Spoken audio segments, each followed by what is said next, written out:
Hanoï, le carrefour de l'ancienne rue Paul Bert et du Petit Lac, à l'heure de la sortie d'usine. Pas une seule voiture, mais beaucoup de vélos sur lesquels se déplace lentement, machinalement la foule des travailleurs, dans une régularité impressionnante.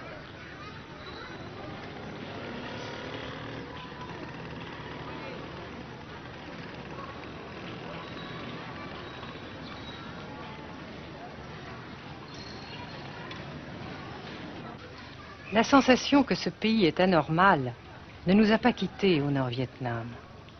Anormal d'abord parce que toute vie individuelle a disparu au bénéfice d'un effort collectif extraordinaire.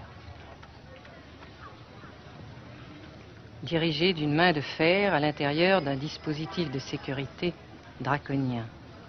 Anormal ensuite parce que dans ce pays coupé en deux depuis 10 ans, un grand nombre de familles vivent le drame de la rupture qui alimente à sa façon la guerre du Sud. Est-ce que vous pensez, Monsieur le Président, qu'il y a une solution militaire à la guerre du Sud-Vietnam? Non. Parce que vous savez que le peuple vietnam, c'est en un. Et le pays du Vietnam, c'est un. Les Américains ont fait une guerre d'agression, comme qui dit, c'est une guerre non déclarée. Et, comme vous savez aussi, vous avez pu lire dans la presse, n'est-ce pas, bien, mondiale, que plus la guerre prolonge, plus les Américains et leurs valets, n'est-ce pas, comment dire ça,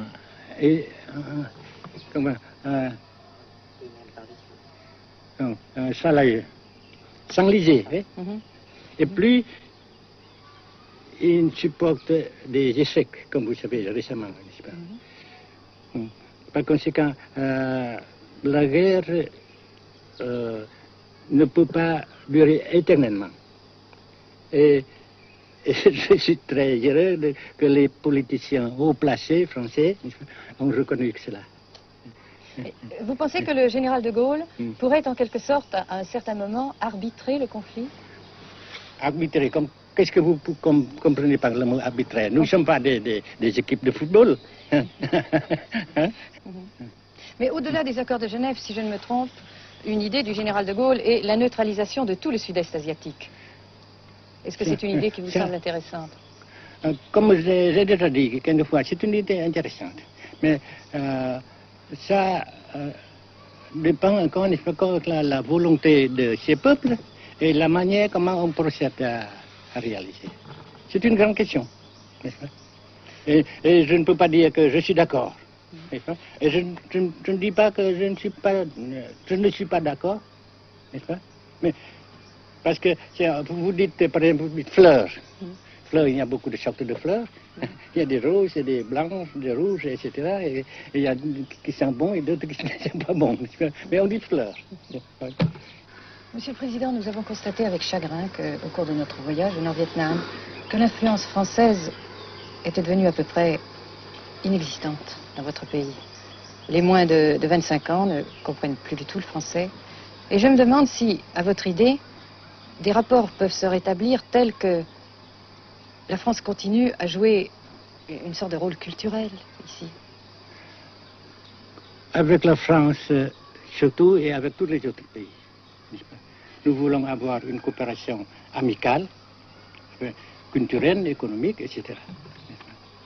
Mais je suis sûr que vous ne voulez pas avoir, n'est-ce pas, que la France ait l'influence qu'elle avait avant. C'est une autre chose. Naturellement, c'est une autre époque. Mais coopération culturelle, économique, qu'est-ce qu'il y a encore, sportive par exemple, oui. etc., n'est-ce pas, nous le désirons. Si la guerre se cristallise au sud et se poursuit encore pendant quelques années, pensez-vous que l'avenir économique du Nord-Vietnam soit viable?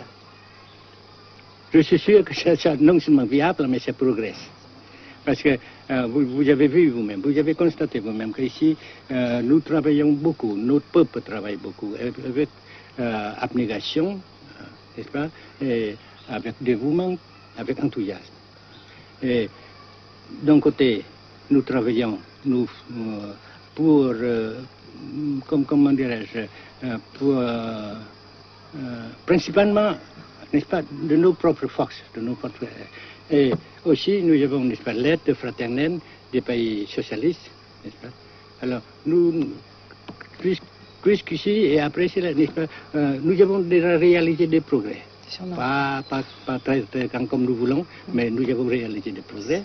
Et dans l'avenir, nous progressons de même. Mais vous mentionnez là l'aide des pays socialistes. Est-ce que cette aide ne s'est pas trouvée légèrement compromise à la suite du conflit idéologique entre la Russie et la Chine? Non, parce que ces questions, n'est-ce pas, différences idéologiques entre nos différents partis frères, c'est nos affaires intérieures. Ça passera. Et l'unité, ça se fera. Mais l'aide fraternelle continue et continuera. Et c'est très précieux pour nous. Bien sûr. Mais certains ont l'impression chez nous, Monsieur le Président, que le Nord-Vietnam se trouve actuellement assez isolé, asphyxié même, et que politiquement, il pourra difficilement éviter de devenir une sorte de satellite de la Chine. Qu'est-ce qu'on peut répondre à cela? Jamais.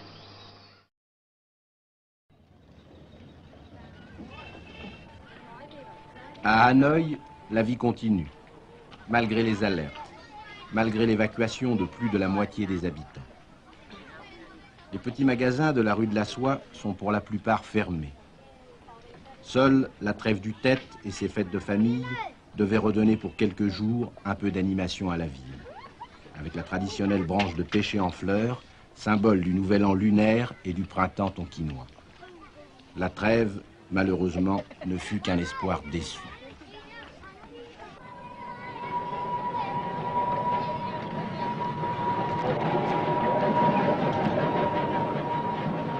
Dans les rues, de grands panneaux de propagande donnent les informations de guerre, les statistiques officielles et quotidiennes des pertes américaines. Selon le gouvernement de la République démocratique du Vietnam, 1631 avions américains auraient été abattus au-dessus du Nord-Vietnam.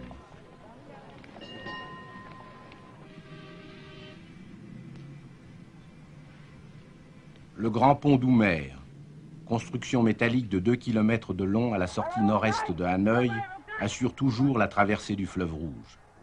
Sa sauvegarde est capitale. La défense antiaérienne du Vietnam, tant redoutée par les pilotes américains, dispose de nombreuses fusées solaires de fabrication soviétique. C'est la première fois que nous pouvons vous les montrer. Les rampes mobiles de lancement sont déplacées chaque nuit afin de déjouer les repérages.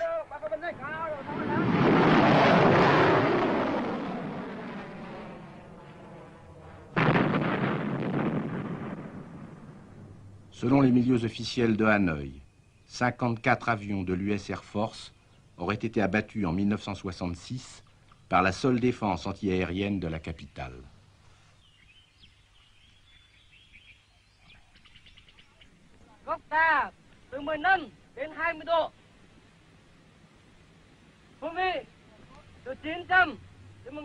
Pour la première fois également, nous avons pu voir les pilotes et les avions de chasse vietnamiens. Pour la plupart, leur formation a été assurée en URSS.